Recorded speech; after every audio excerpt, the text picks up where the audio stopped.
ahora con el ministro de Economía, Miguel Castilla, para conversar acerca de los temas vinculados, por supuesto, al World Economic Forum, pero también la política económica interna. Ministro, ¿qué tal? ¿Cómo está? ¿Qué tal? ¿Cómo estás? Bueno, tengo que comenzar con la pregunta de cajón, por supuesto, el asunto de Petroperú y Repsol. Yo entrevisté la semana pasada al presidente del Consejo de Ministros y él confirmó que efectivamente había un interés del gobierno, se había expresado un interés para acceder a la información interna de la empresa para evaluar en buena cuenta si esto convenía o no, y que la idea era asegurar el abastecimiento energético interno. Yo le dije, bueno, con Petroperú no es ninguna garantía de abastecimiento interno, pero en fin, esto fue lo que me dijo. ¿En qué estado está este asunto en este momento? Jaime, como comenté, justamente hoy di una conferencia de prensa en el marco de la reunión de los ministros de Finanzas de la Alianza del Pacífico. Se está haciendo una evaluación técnica integral de los costos y beneficios que podría traer esta compra. Y no solamente eso, sino evaluar todos los planes de inversión que tendría Petroperú. Es una evaluación que está en curso y cuando se tengan los resultados se dará, digamos, una sugerencia al presidente y el sector correspondiente comunicará cuál es la decisión al respecto. No hay ninguna decisión tomada. Lo que sí es que se está evaluando al detalle las implicancias que tiene esto económicas y financieras. Claro que este tema llega quizás un poco en un mal momento, ¿no? Porque hay asuntos políticos complicados como lo de UNASUR, Maduro, etcétera, pero al mismo tiempo da la impresión que se está desacelerando la economía, ¿no? Entonces, hay, digamos, el ánimo empresarial, el clima empresarial está un poco desconcertado con todo lo que está pasando. Sí. Yo creo que es importante poner las cosas en perspectiva porque todo tiene explicaciones, empezando por el hecho de que externamente ha habido una corrección en los precios de los commodities, básicamente una perspectiva de que China pudiera crecer por debajo de lo previsto. Yo estuve la semana pasada, o el fin de semana pasado, en la reunión de primavera del Fondo Monetario del Banco Mundial, y hay nerviosismo, digamos, de una corrección, digamos, de la demanda y por lo tanto en los precios. Hemos visto, digamos, una caída importante que de hecho se ha reflejado en una depreciación del tipo de cambio que ha llegado a 2.63, 2.64 recientemente. Entonces yo creo que eso es un factor importante porque, digamos, hay nerviosismo de vuelta en el mercado internacional con respecto a la sostenibilidad de la recuperación del mundo. Igual las perspectivas del Fondo Monetario apuntan a una mejora en el año 2014, pero obviamente los precios de las materias primas son factores muy importantes para nuestra economía. Obviamente, yo creo que hay que poner las cosas en perspectiva. Eso explica parte de este menor crecimiento. En el sector pesca ha habido una contracción por la cuota y también hay factores estadísticos. La cuota que de hecho de paso resulta que no era verdadera, ¿no? Bueno, ahora resulta que hay 12 millones de toneladas. Bueno, hay factores estacionales, digamos, que explican por qué ha caído, digamos, la producción de pesca. A esto se suma el hecho de que estamos comparando, hay efectos estadísticos. El año pasado fue un año bisiesto, este año hay un año menos, han habido feriados laborables, entonces uno tiene que ajustar por estos componentes. Probablemente la perspectiva nuestra es de que el crecimiento en el primer trimestre se va a estabilizar en promedio un 5%. Y según los indicadores líderes que hemos publicado en el Ministerio de Economía, está en la página web, habría, digamos, una recuperación a un crecimiento en torno entre el 5 y el 6% el segundo trimestre del año. Entonces, no vemos factores, digamos, estructurales que denoten esto, pero obviamente el entorno externo pesa mucho. E internamente yo creo que hay la necesidad de que la inversión y la confianza de todos siga a buen galope, ¿no? El Foro Económico Mundial creo que ha sido un gran incentivo de lo que podemos ser y nuestra proyección si tomamos las políticas adecuadas en factores como la educación, la productividad y tantos temas que son, digamos, muy importantes. Entonces, ser anfitriones de un foro que se ha realizado solamente en pocos países en la región, en Brasil, en Chile y en Colombia, y ahora en Perú, yo creo que nos da, digamos, una oportunidad no solamente de presentar lo que ya hemos hecho hasta el momento, sino los retos que tenemos hacia adelante. Y el reto principal es crecer vía inversión y mejoras en la productividad. Ese es el gran mensaje que yo me llevo del foro, es que tenemos que crecer, y eso obviamente involucra una serie de cambios importantes, y en un mundo que está cambiando tenemos que ponerle mucho más esfuerzo a la diversificación de la oferta exportable y el aparato productivo nuestro. Ahora, claro, en medio del contexto de estas incertidumbres que se han armado en los últimos 2 meses, en el último mes, en torno a los temas que hemos mencionado, que de alguna manera pues los empresarios empiezan a preguntarse qué está pasando. Por otro lado, estos datos que apuntarían a una desaceleración, lo que habría que hacer es empezar a aplicar de una vez, para contrarrestar un poco esto, lo que usted llamó el shock de gerencia, que hasta ahora parece que no... Bueno, usted me lo presentó hace como 5 meses. Bueno, a ver, ¿qué cosa hay del shock de gerencia? Vayamos por partes y cucharadas, porque yo creo que hay que poner las cosas en su debido contexto. Las encuestas de expectativas de los agentes económicos, y la última encuesta salió hace una semana, muestra que las expectativas de mejora en la situación económica, de contratación de personal, se mantienen elevadas. Obviamente esto puede cambiar, ciertamente. Entonces el reto es mantenerlas en igual nivel o mejorarlas. Y obviamente estos son muy sensibles a los eventos que ocurren en el país. Pero no hay que perder perspectiva de que hay proyectos que están empezando, pero también hay obstáculos que necesitamos, digamos, ser capaces de levantar para que la inversión fluya, en particular la inversión privada. Voy a dar algunos ejemplos puntuales. En el tema de uno de los temas que veíamos era el saneamiento físico legal de los terrenos para concluir proyectos que ya habían sido concesionados y seguir en los procesos de concesión en carreteras, por ejemplo. Si las expropiaciones se refiere. Una ley de expropiaciones, para facilitar el proceso de expropiaciones. Pero eso no se ha aprobado. Pero está en el Congreso de la República. Está en el Congreso de la República desde el mes de diciembre, está en el mes de la República, está en el Congreso de la República 4 meses. 5 meses, 4 meses. Y aún no se aprueba.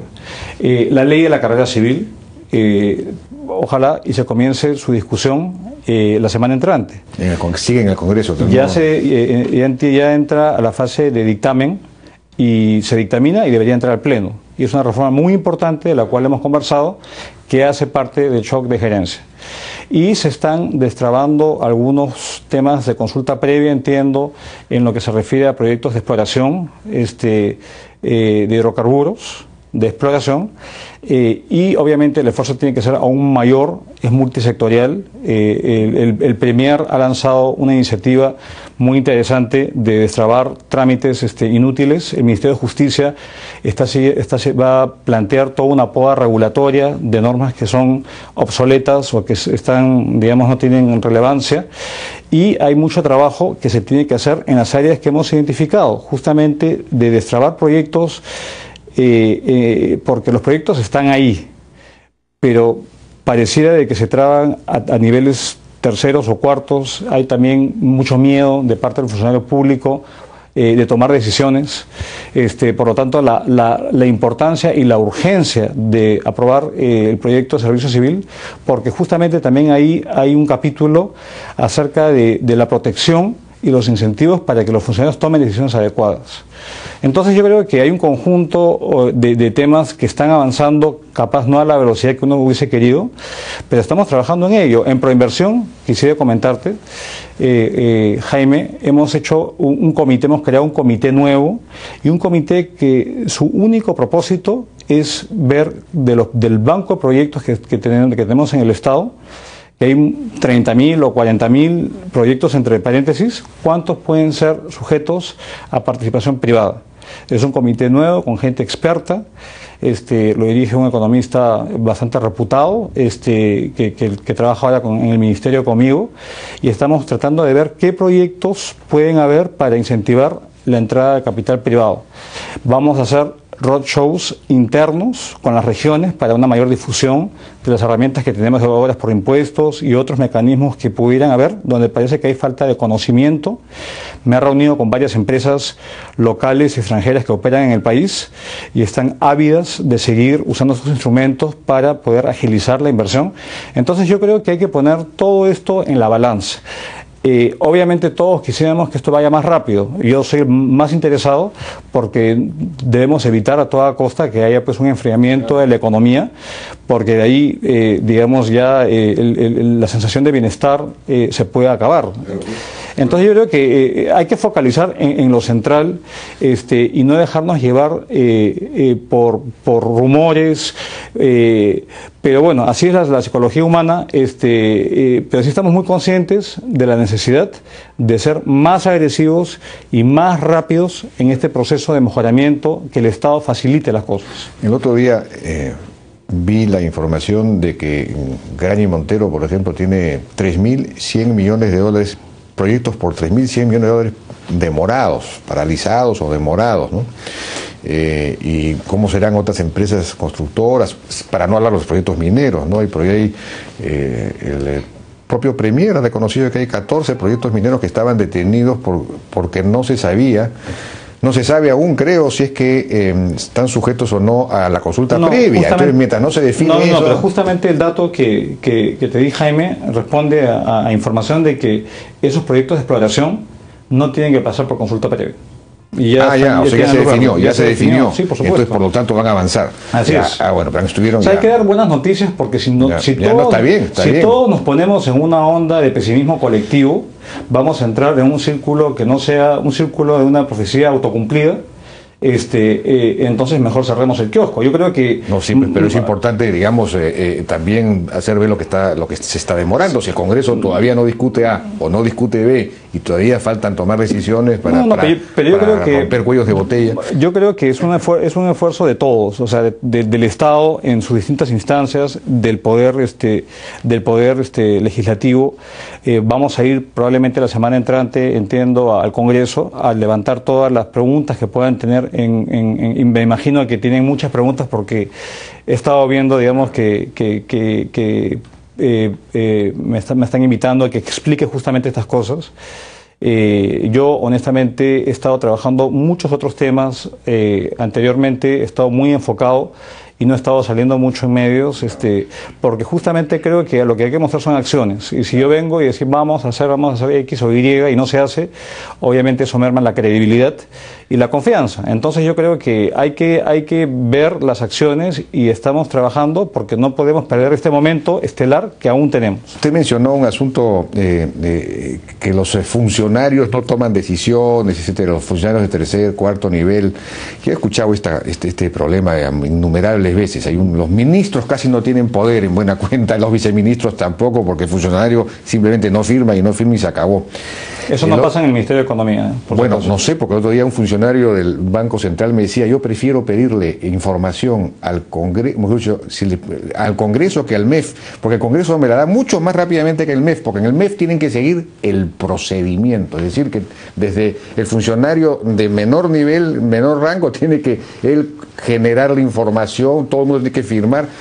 Y parece que es la Contraloría la que exige todos estos procedimientos, y la Contraloría termina controlando que se cumplan esos procedimientos. No debería haber una ventana que diga, una especie de silencio administrativo interno, por el cual, si, digamos, luego de unos cierto número de días el funcionario no ha firmado o no ha aprobado, el ministro tiene el derecho de firmar y aprobar por sí mismo, o el viceministro.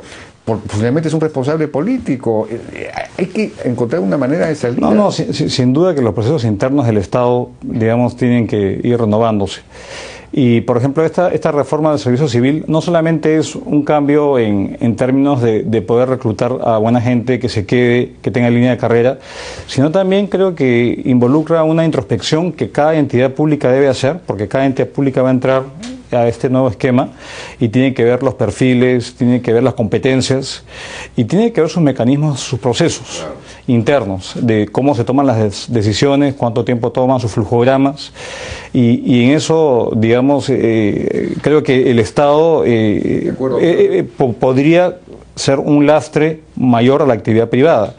Hay plena conciencia de ello en el Estado, pero digamos, estos procesos de cambio son difíciles, Jaime, no estamos hablando de temas triviales. Según dijo el otro día el jefe de Servir, la ley esta del servicio civil, si se aprueba, hasta ahora no se aprueba, tomaría 6 años en aplicarse. No. O sea que mientras tanto hay que buscar un mecanismo, digamos, aperturas, ventanas que permitan tomar decisiones. Bueno, lo que pasa es que también tenemos que ser conscientes de que aumentos en el gasto corriente, digamos, simultáneos, tampoco hay límites a eso, porque estamos reformando las escalas de los policías y las Fuerzas Armadas, del sector de educación, ahora el sector salud, la carrera civil. Entonces tiene que haber cierta gradualidad y cierta priorización, pero obviamente sí comprendo totalmente, habría que empezar por aquellas entidades públicas que tienen mayor incidencia sobre la inversión, por ejemplo. Yo pondría criterios de elegibilidad de qué entidad entra primero. Porque esto obviamente es un cambio que se va a hacer en el tiempo, porque también se quiere hacer de manera, digamos, ordenada, que no involucre ningún desequilibrio fiscal. Entonces, yo creo que eso es importante mantenerlo, ¿no? Pero yo creo que en la medida que podamos acelerar este proceso, lo vamos a hacer. ¿No se requiere además contratar personal más calificado, digamos, en algunos sectores críticos para que puedan tomar decisiones? Pero por supuesto, porque hay un drenaje personal. Pero justamente para eso está la reforma y no hacer parches, porque los parches son aumentos aquí y allá, bonos, y eso no sirve de nada. Por eso hay que aprobar la ley esta. Por eso hay que aprobar la ley esta. Bueno, tenemos que ir, me están pidiendo hace tiempo una pausa y regresamos. 10, un número que cambió el concepto de la perfección. Nuevo BlackBerry Z10, perfecto balance entre belleza y movimiento. Por mi primer look. Gracias, mamá. ¡Feliz día! Miles de perfumes a 29 soles 90, solo con tarjeta O Esle. Estas son algunas de las 10 razones para tomar yogurt Gloria. Porque es nutritivo y es una gran fuente de calcio. Porque Yogurt Gloria va contigo a donde quieras. Además es delicioso. Y es de Gloria. Ahora tienes 10 razones para sentirte realmente bien. Disfruta Yogurt Gloria. Por cada 100 soles de compra en vestuario, calzado o decoración con tu tarjeta O, te regalamos 40 soles o 30 soles si cancelas con cualquier medio de pago. ¡Feliz día, mamá! 10, un número que cambió la belleza. Nuevo BlackBerry Z10, perfecto balance entre belleza y movimiento.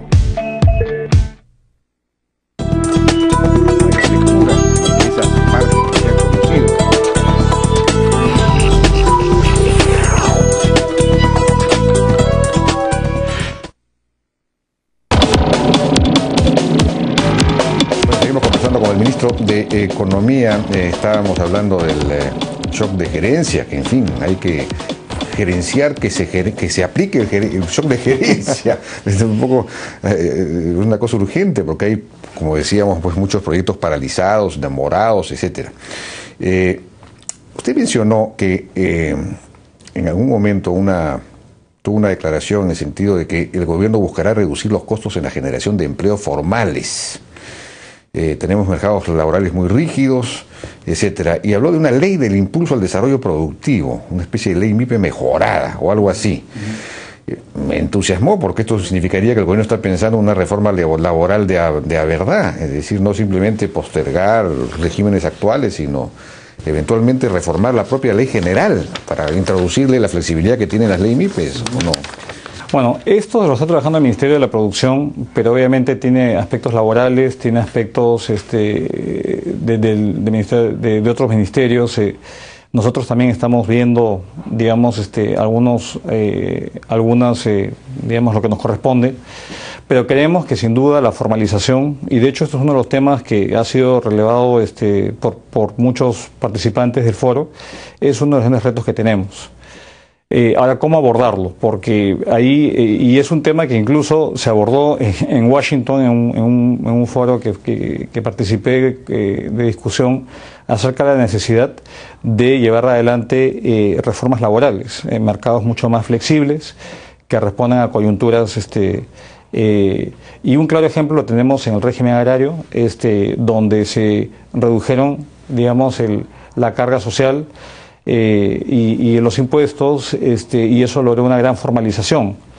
El tema es estos balances que tenemos que lograr. Si por un lado le bajamos obviamente a las pymes el aporte de salud, o a la ONP, o a la AFP, lo que esto crea es, puede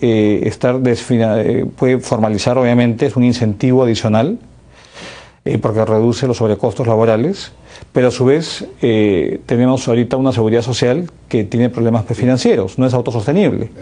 Entonces, al final, ¿qué viene primero, el huevo o la gallina? Porque se supone que alguno al formalizar va a haber más aportes y esto finalmente se autofinancia solo en el tiempo. Pero la verdad es que tenemos una seguridad social que tiene deficitaria y que está haciendo el mejor esfuerzo por tratar de hacer sus cuentas cuadrar. Yo creo que una forma efectiva va a ser retomando las iniciativas privadas que tenía y asociaciones público-privadas que tenía para ir, digamos, abriendo espacio financiero y no estar tan sobrecargada. Pero yo creo que está pendiente justamente esta reforma a la seguridad social que permita ver qué espacios hay para la reducción de sobrecostos, en ejemplo puntual de una reducción de la tasa de aporte, tipo el modelo que se hizo para el sector agrícola. Bueno, ahí en el Salud, el otro día me enteré que hubo 19 iniciativas privadas planteadas, presentadas a El Salud al comienzo de este gobierno, digamos, fueron desechadas todas. Ahora de repente se podría empezar a retomar algunas de ellas. No, yo creo que hay el interés no solamente de salud, sino hay 3 proyectos muy importantes que el Ministerio de Salud ha presentado por inversión.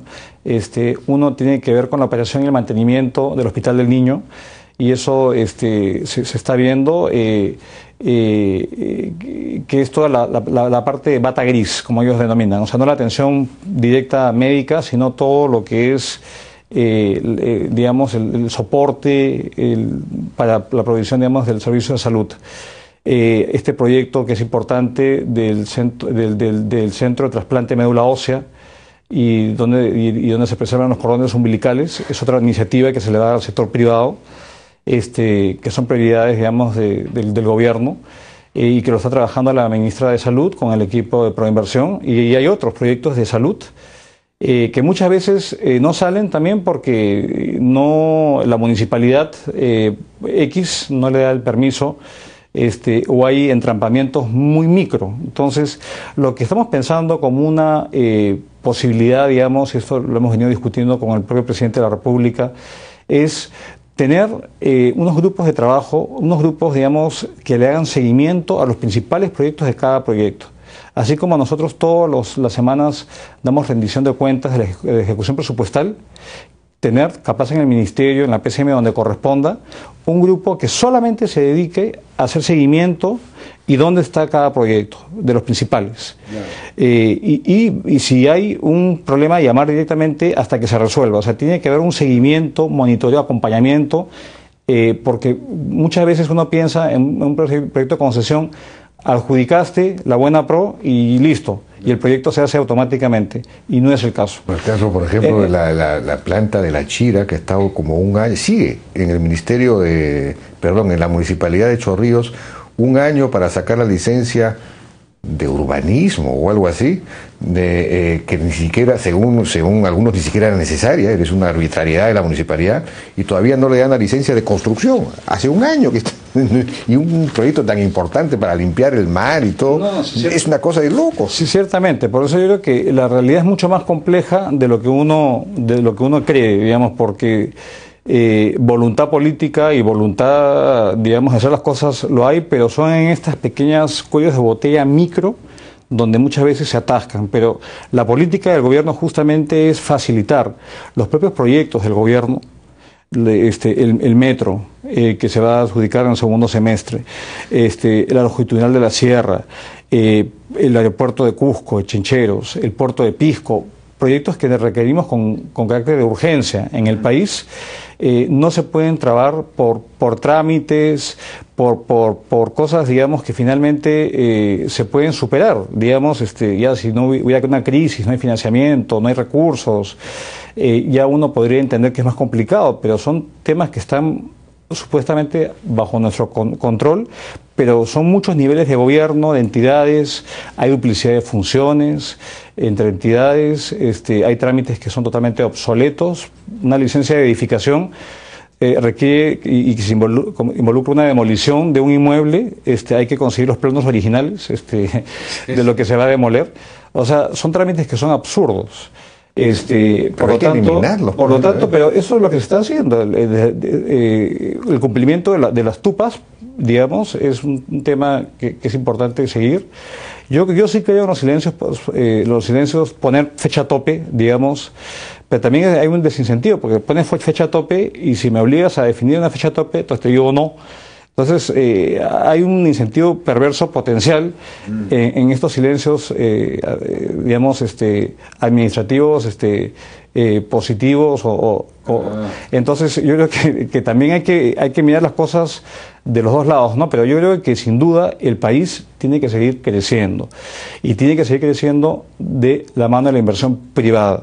El 80% de nuestra economía es privada. Y hoy estamos en una tasa de inversión que no hemos visto hace mucho tiempo, o 28% del producto. ¿Cuál el año pasado? El año pasado. Y con una proyección de llegar a 30%, y estás casi a niveles asiáticos, y el promedio de la región es 20%. ¿Y cómo hacemos para mantener eso este año, con las complicaciones que se están produciendo? Bueno, estamos trabajando, pero yo creo que parte tiene que ver con las expectativas, tiene que ver con las percepciones. Y a mí me tocó participar en un foro acá, en los foros, digamos, bilaterales, privados que hay, no en las plenarias. Y una de las preguntas que planteaban eran la brecha entre la percepción y la realidad. Y obviamente lo que prevalece es la percepción. Y así es acá y en cualquier parte del mundo. Pero lo importante es que se tenga claridad de que la inversión, el crecimiento es fundamental para poder tener los impuestos y el empleo. El empleo obviamente es lo principal, y los impuestos para poder financiar los proyectos sociales y cumplir los objetivos del gobierno. Y eso es lo que la gente espera de este gobierno, y es lo que estamos intentando trabajar pese a las dificultades que existen. Pero el tema no es tirarnos y decir, bueno, estamos ya todo el fin del mundo, los runrunes y todo eso. Yo creo que hay que tomar las cosas con tranquilidad.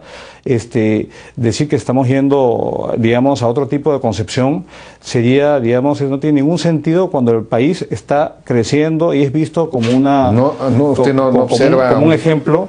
No, sí observo, por eso es que estoy tratando de dar un mensaje, digamos. Pero dentro del gobierno no hay No, dentro del gobierno hay una clara noción de que el Perú tiene que crecer, y crecer de manera inclusiva. Pero necesitamos las dos cosas. Porque si no se crece, ¿cómo se va a ser inclusivo?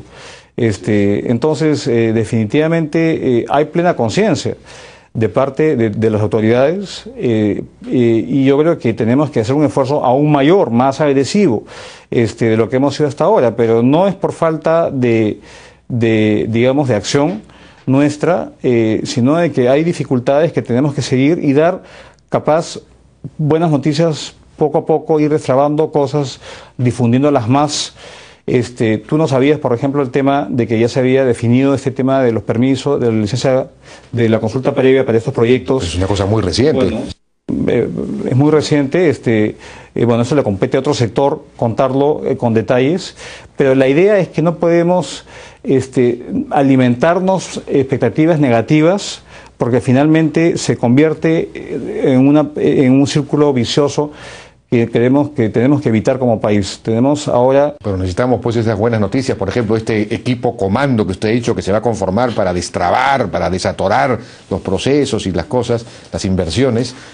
Sería extraordinario que se lo dé a conocer quiénes son y de una vez verlo en movimiento, porque sí, eso inspiraría confianza, ¿no? Ese tipo de cosas. Bueno, Jaime, yo creo que no podemos ahorita, creo que tenemos una responsabilidad histórica, creo yo, de mantener el crecimiento económico del país, que es lo que ha logrado que la pobreza se reduzca a más de la mitad de lo que estaba hace unos años.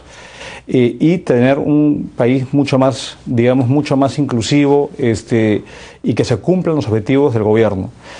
Y yo he hablado con muchos inversionistas y ellos ven al Perú como un país que ha logrado conjugar este manejo prudente, sensato de su economía, sin introducir distorsiones, sin introducir subsidios, sin levantar barreras proteccionistas.